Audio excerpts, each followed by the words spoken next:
Alright, good morning. The epoxy is definitely solid now.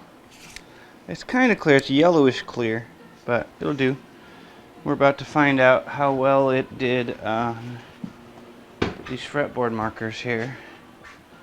I'm hopeful, I'm very hopeful. It's the second trip through with them. I'm going to leave it in the clampy situation here and just going to peel back the tape. Some of this tape's going to be stuck because of the epoxy, but not too bad. These first ones were the ones I was kind of nervous about because they used the 5-minute stuff, and I'm not sure I'm a fan of the 5-minute epoxy game. And there's one that's got the caul sort of stuck to it that I'm going to have to figure out a way to release that. I think I'm just going to sand through it. The next ones look okay. Yeah. Those look alright so far. It's only going to get better from here, I think. Right now they look a little dismal. They look a little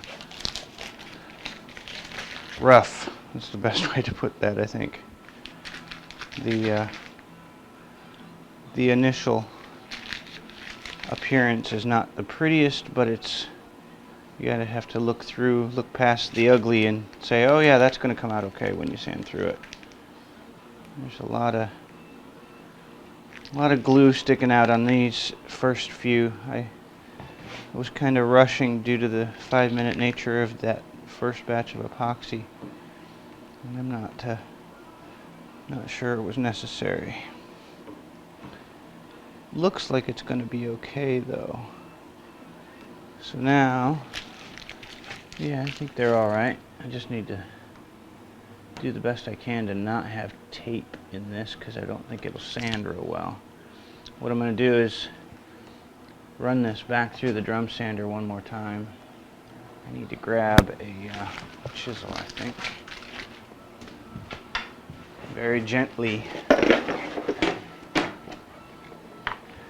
peel away some of this.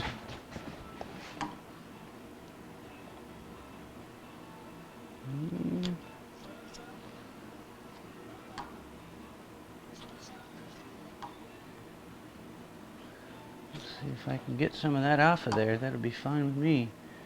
Less to have to sand through. It's kind of prying itself open.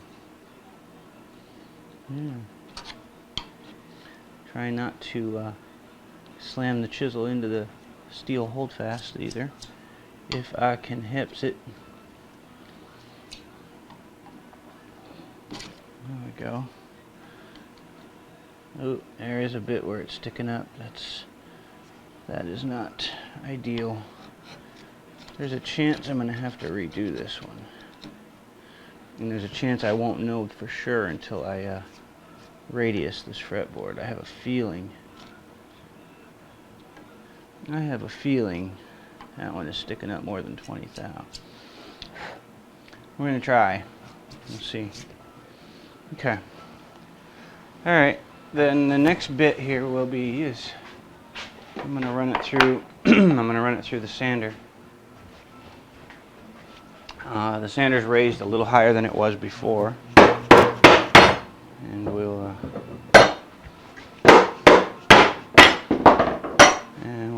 run it and see what happens. Yeah, we're just barely going to clip the tops first.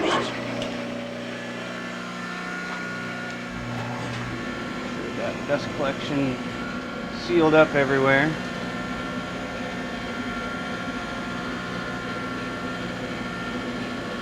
It's probably going to miss most of it till it gets to this end. Missed all of it. Oop, just a tiny little bit there. So I'm going to go down a full quarter turn, full half a turn here.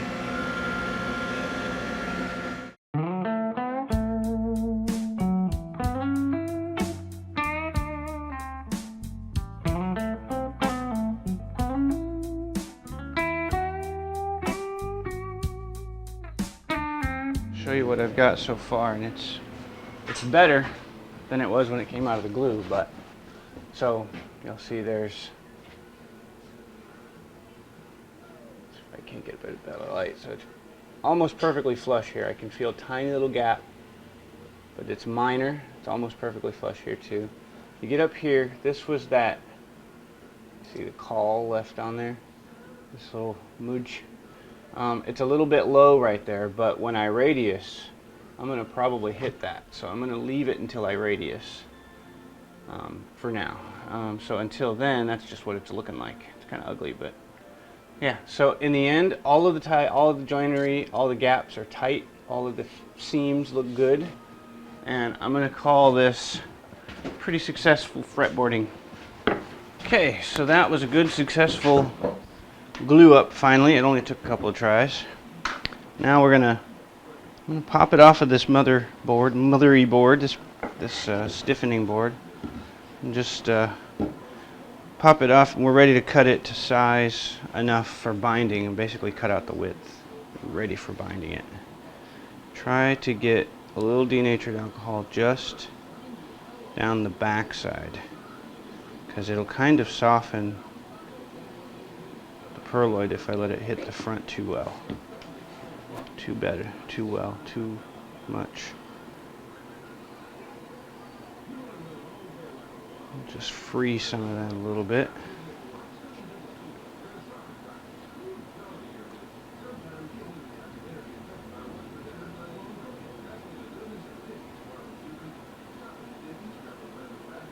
And this denatured alcohol is probably the best thing I've ever seen for getting carpet tape to come off as soon as you can get some under it.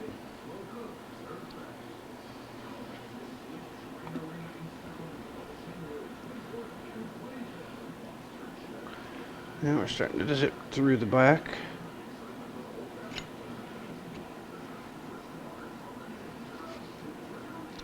There we go. Now we'll put prying free. And just gently release it. Take our time, no big rush. It'll ultimately come free.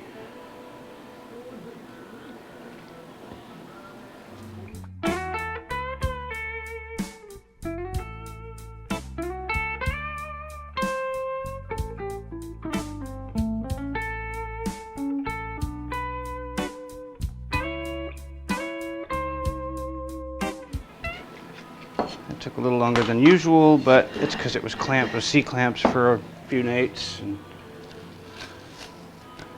we'll peel off the rest of this.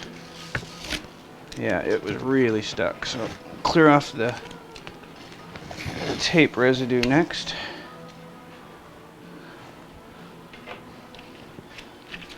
That was a really stuck piece this time. Doesn't always stick that hard because I normally don't have 9 clamps holding something on like that, like I did with that one the other day. So now I'll just try to get a lot of this. Try not to get too much alcohol on the front face. Do my best there. And it's just a matter of wiping off all of the goop. And it'll come off pretty well because this stuff isn't too terribly porous. It's just a matter of taking your time about it. Alright, so we got all the goop is off now. Took a little stronger rag than a paper towel, but that was all. In the end, it's all good. So now, when I cut out the frets and when I cut the shape and the inlays for the fret markers on the CNC, I also cut these lines on the side, these cutouts. Those are the width of the fretboard. So what I'm going to do, I left a little behind, is what I'm going to do is, on the bandsaw I'm going to cut very close to these lines just to free the ultimate width, and then I can sand that little fillet, a little flip of material, clear, sand it flush.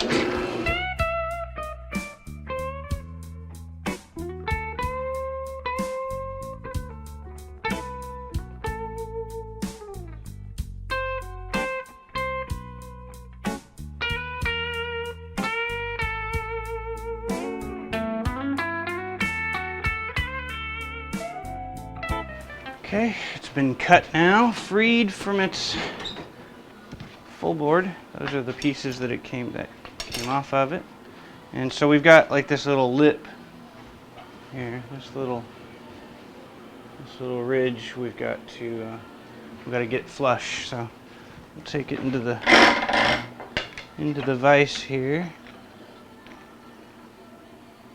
and just shave it down nice and flush. Starting with the plane, I think the plane will be okay. Just takes a tiny little shaving now.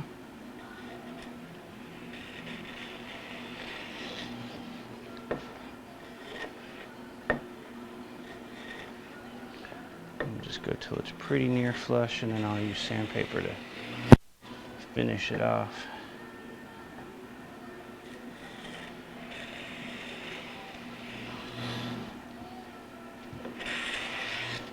There's a good bit there yet.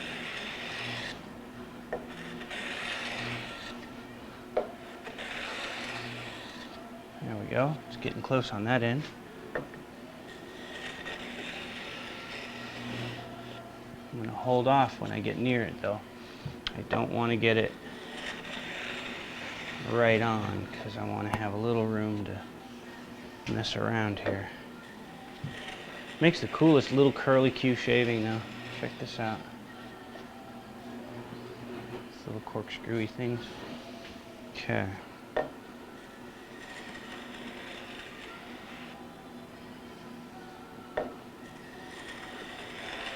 There we go. Very nearly done on these sides. There it is. That's it there. It's not quite flush. It's got just a tiny bit. That I'm going to do with sandpaper because I want to be right on it. And I want to be very sure that it's nice and smooth. Right now it's got, I don't want to take much off. And if I plane, I might hit weird grain or something. I'm worried about that. There's a little bit right there I can take yet. There we go. Now we can... The plane is probably the better choice if I use my longer plane, but it is currently not set to take as fine a cut, and a little bit right there. There we go. I think that's ready for binding right there. Flip it over.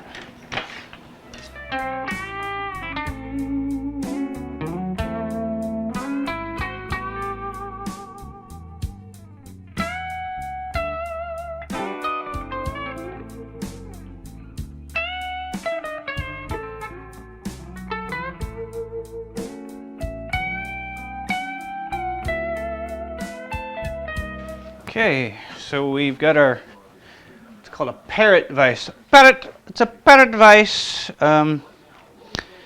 It's this one's from Grizzly's sister company, Shop Fox, and it's a replica of the original parrot vise, which is fairly commonly used in lutherie. It's the first chance I'm going to use it on this guitar. I think I could have probably used it in a couple other places, but I didn't have it set up. So we've got it set up now with our fretboard and in the clamp, in the vise, and we've got our binding. I've decided I'm going to bind it first, then I'll radius it, because I'm not going to do the original, and I just don't like it. It's enough for me. I dislike it enough to deviate from the original, and so I'm just going to bind it, and then when I radius it, what the original had lumps in the binding at the ends of the frets, so the frets actually stopped at the wood. I'm going to notch the fret wire to go over the binding because I don't like playing one that has the lumps in the binding, so I'm just not going to do it that way.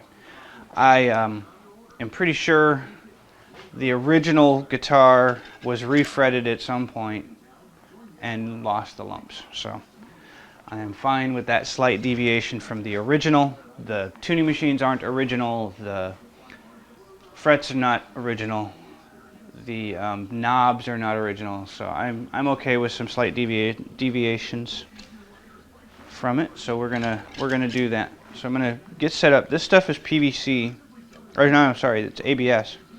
And Stuart McDonald said use this acrylic, weld-on acrylic solvent cement for joining stuff. And so that's what we're gonna use. And I'm just gonna use tape for my clamps, and so I'm going to set up a whole bunch of little strips of tape ready. Just have that prepared so I can stretch the tape across it. And we'll just get a bunch of these strips going.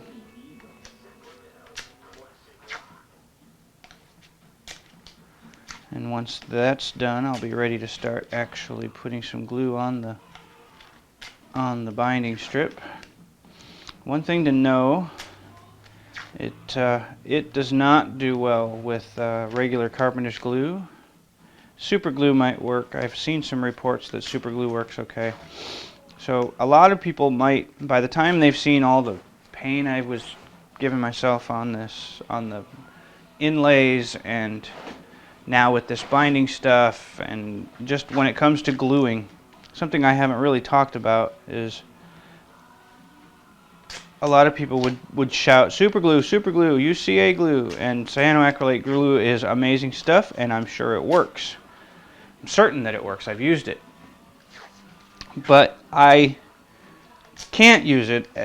I use it at great cost. For some reason, I have a severe reaction, physical reaction to it whenever I'm exposed to CA glue for more than maybe 10 or 15 seconds. So I don't use it. CA glue is banned from my shop. I don't have it. I don't own any. I used it for a little while, but then I discovered that it was the cause of the 3 or 4 days of severe sinus reactions. I stopped using it. I won't do it. So that's why, if you've seen a lot of the, like when I did the inlays, CA glue probably would have worked fantastically for that job, but I can't use it, so I don't. So I went down the path of probably reinventing some wheels, but I was learning along the way what does and doesn't work. This time, this solvent stuff seems to work fine, or this cement stuff seems to work just fine. What I'm going to do is I'm going to figure out a way to brush it on without the tube being the pain that the tube, I already know the tube to be. So what I'll do is I think I'll make up a little, I don't know, gluing pad with a glob of glue on it, and then I'll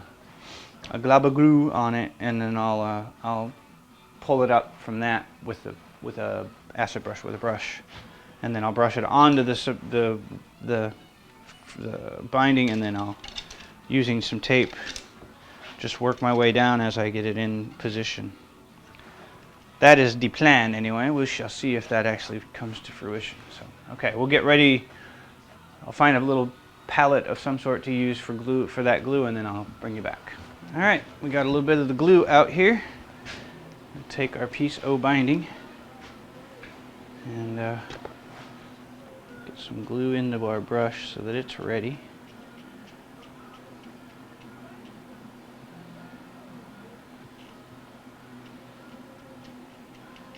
Just brush some of this on here.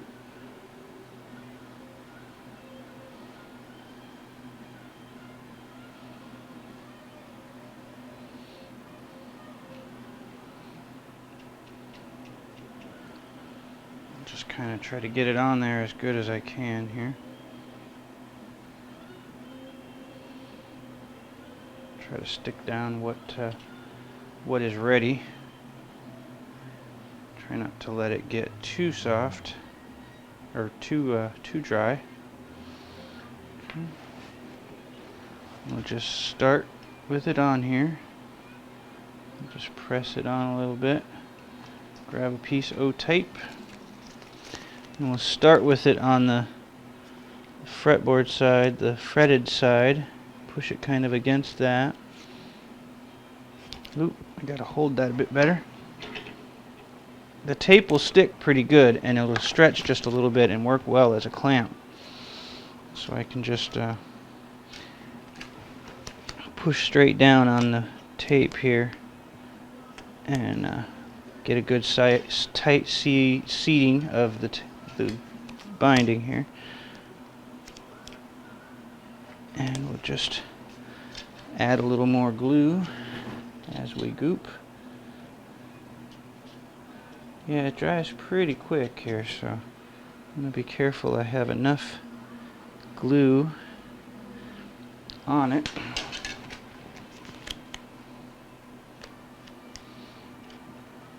And we'll just make sure it stays put here.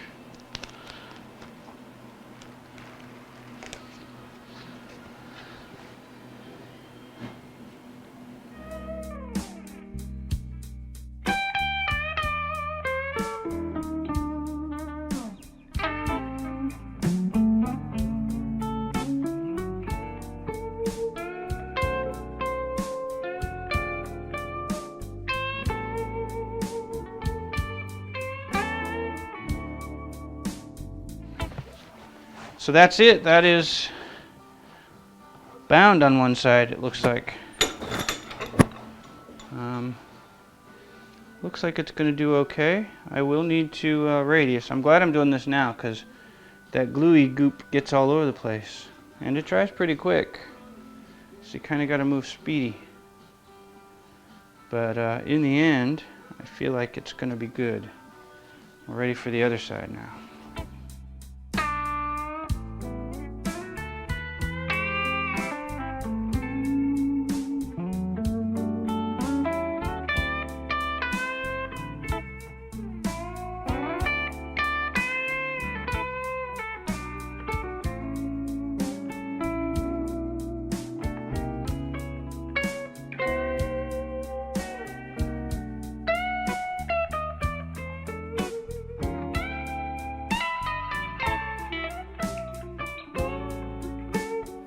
Alright. Okay, we are officially bound. It's going to take a little doing to get it radiused, and then we're ready to go there. So that is a bound fretboard right there. It's kind of funny looking.